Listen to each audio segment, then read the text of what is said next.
मुंबई में Indian cancer society और Tata memorial hospital की संयुक्त पहल के तहत मुंबई में अमृत स्पर्श न्यूरो ऑन्कोलॉजी पुनर्वसन केंद्र शुरू किया गया। ये केंद्र कैंसर उपचार के बाद मरीजों को physiotherapy, occupational therapy, speech end language therapy सहित व्यापक पुनर्वसन सेवाएं उपलब्ध कराएगा। केंद्र का उद्देश्य मरीजों को अधिक आत्मनिर्भर बनाकर उन्हें परिवार और समाज के साथ सामान्य जीवन में वापस जोड़ना है।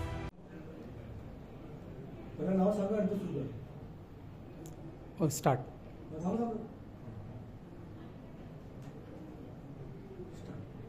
माझं नाव डॉक्टर वंदना धामणकर। मी इंडियन कॅन्सर सोसायटीमध्ये मेडिकल अफेअर्स लीड करते।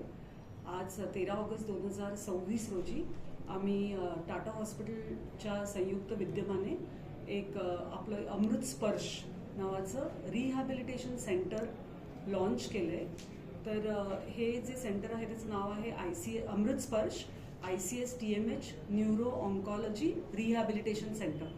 तर हे फर्स्ट ऑफ इट्स काइंड इंडियामध्ये आहे, ज्याच्यामध्ये पेशंट्स जे न्यूरो ऑन्कॉलॉजीचे पेशंट्स आहेत, म्हणजे जे ब्रेन ट्यूमर किंवा स्पायनल कॉर्ड ट्यूमरचे पेशंट्स आहेत आणि सर्वायवर्स आहेत, त्यांना जी काही रिहॅबिलिटेशन सर्व्हिस लागणार आहे ती या सेंटरमध्ये दिली जाईल।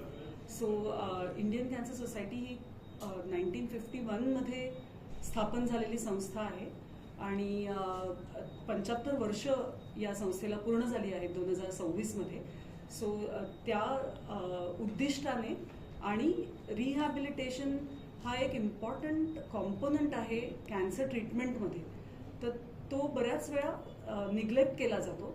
आपण नुसतं ट्रीटमेंट देतो किंवा पेशंट बरा झाला म्हणून त्याला सोडून देतो घरी, पण रिहॅबिलिटेशन हा एक इम्पॉर्टंट कॉम्पोनंट आहे जो सगळे networks including WHO is promoting की जोपर्यंत तुम्ही पेशंटला रिहॅबिलिटेट करत नाही, जे फिजिकल रिहॅबिलिटेशन असतं ज्याला म्हणतात occupational therapy, physiotherapy, speech therapy, audiology जे कानाचं यंत्र वगैरे येतं, पण इक्वली इम्पॉर्टंट असतं त्या पेशंटला किंवा सर्वायवरला सामाजिक बांधिलकी जी असते, ज्या समाजामध्ये ॲक्सेप्ट करणं हे इक्वली इम्पॉर्टंट असतं। त्याच्यासाठी जे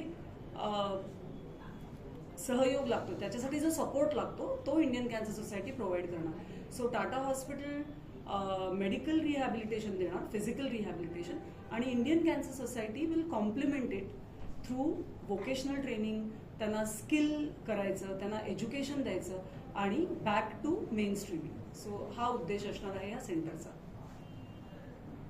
Doctors are waiting for lunch. And what is